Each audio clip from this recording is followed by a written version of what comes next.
नमस्कार दोस्तों। आज का स्टोरी का नाम है किसान का कर्ज। एक गांव में एक किसान अपने परिवार के साथ रहता था। एक दिन वो गांव में जा रहा था तो उसने देखा कि उसी रास्ते से उसका सेठ भी जा रहा था। कुछ देर चलने के बाद उसने सेठ को बोला, सेठ जी सुनिए ज़रा, यहाँ पे आइए। तो सेठ ने यहाँ वहाँ देखा तो उसे किसान दिख गया। तो सेठ जी धीरे धीरे करके उस किसान के पास जाने लगा। थोड़ी देर बाद सेठ जी वहाँ पहुँच गए तो किसान ने कहा कि सेठ जी, पिछले साल का जो आपका कर्ज था मैं इस साल भी कर्ज चाहता हूँ, और ये दोनों कर्ज मैं इस फसल से आपको दे दूँगा। तो सेठ जी ने कहा कि पिछले साल का कर्ज तो तूने दिया नहीं और आगे मुझे कर्ज मांग रहा है, मैं कहाँ से दूँ? मैं कुछ करता हूँ, इसके बारे में सोचता हूँ और बाद में तुझे बताता हूँ। ऐसा कहकर वो किसान अपने खेत के लिए चला गया। अपने खेत के यहाँ जाने के बाद किसान थोड़ा आगे चला गया और वहाँ पे थोड़ा देर वो किसान वहाँ पे रुक गया और यहाँ वहाँ देखने लगा। और इस साल मन में ही सोचने लगा कि आने वाली फसल मैं बहुत अच्छी लाऊंगा और सेठ जी का जो पूरा कर्ज था वो भी मैं वहाँ पे सेठ को दे दूंगा। ऐसा मन में सोचने के बाद वो अपने घर के लिए वहाँ से चला गया। थोड़ी देर के बाद वो अपने घर में पहुँच गया और दरवाज़ा बंद था। वो सोचने लगा कि कहाँ गए सब। वही सोचते सोचते वो आगे बढ़ गया। आप इस चैनल पे यदि नए हो तो इस चैनल को लाइक, सब्सक्राइब और शेयर ज़रूर कीजिए ताकि आने वाले वीडियो आपको अच्छे से पता लगे और आप वो देखें। धन्यवाद।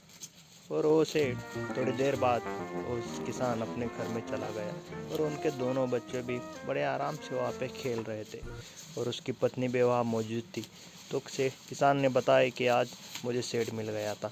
उस सेठ ने बोला कि कर्ज भी दूंगा। अगली सुबह किसान सुबह सुबह उठकर अपने खेत में चला गया। खेत में देखा तो वहाँ पे ट्रैक्टर भैया भी थे और उनके पास हो गया और किसान ने कहा कि भैया, इस बार हमें फसल अच्छी लानी है ताकि सेठ जी का जो कर्ज था वो पूरा हमें उसे दे देना है। ये सुनकर भैया भी अपने काम को लग गए।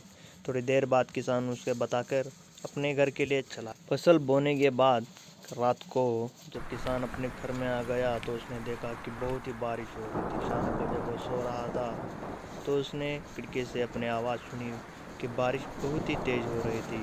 वो प्रश्न में पड़ गया कि सुबह मैंने अपनी फसल बोई थी, अब क्या होगा मेरी फसल का।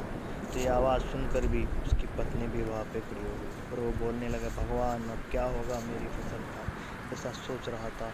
उसकी पत्नी भी वहाँ रोने लगी। थोड़ी देर बाद वो उस कारण सो नहीं पाए, रात भर वो जागी। जैसे ही सुबह हुई वो किसान ने देखा पूरा बारिश का पानी होने के कारण वहाँ फसल पूरी बर्बाद हो गई थी। अगले दिन सुबह जब किसान अपने खेत के लिए तरफ जा रहा था तो उसे ही चिंता में था कि लेकिन मैं कैसे उसका कर्ज चुका दूँ।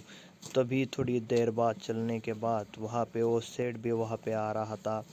तो किसान वहाँ पे रुके और बोले, सेठ जी सुनते हो कल क्या हुआ, आपको तो पता ही था, अब मैं आपका कर्ज कैसे लौटा दूँ।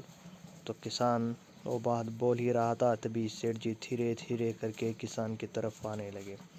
किसान ने फिर से कहा, सेठ जी सुनते हो, आपने देखा था कल क्या हो गया। और सेठ थोड़ी देर रुका और मन में ही वो कुछ बड़बड़ा रहा था। फिर उसने किसान से कहा कि मुझे पता है कल मैंने भी देखा, मेरी भी फसल बारिश के कारण बर्बाद होगी, लेकिन तुम चिंता मत करो, तुम ये कर्ज भी चुका दोगे, पिछला भी कर्ज चुका देंगे। और ये सोचते ही उसने कहा कि मैं नया कर्ज दे रहा हूँ ताकि तुम इस बार भी अच्छी फसल लाओ और मेरा कर्ज चुकता कर दो।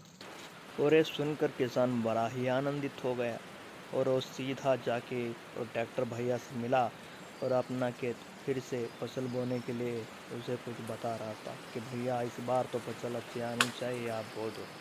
कुछ समय बीतने के बाद वो किसान ने देखा कि अपनी फसल बहुत बढ़िया थी और उसका फल भी अच्छा था।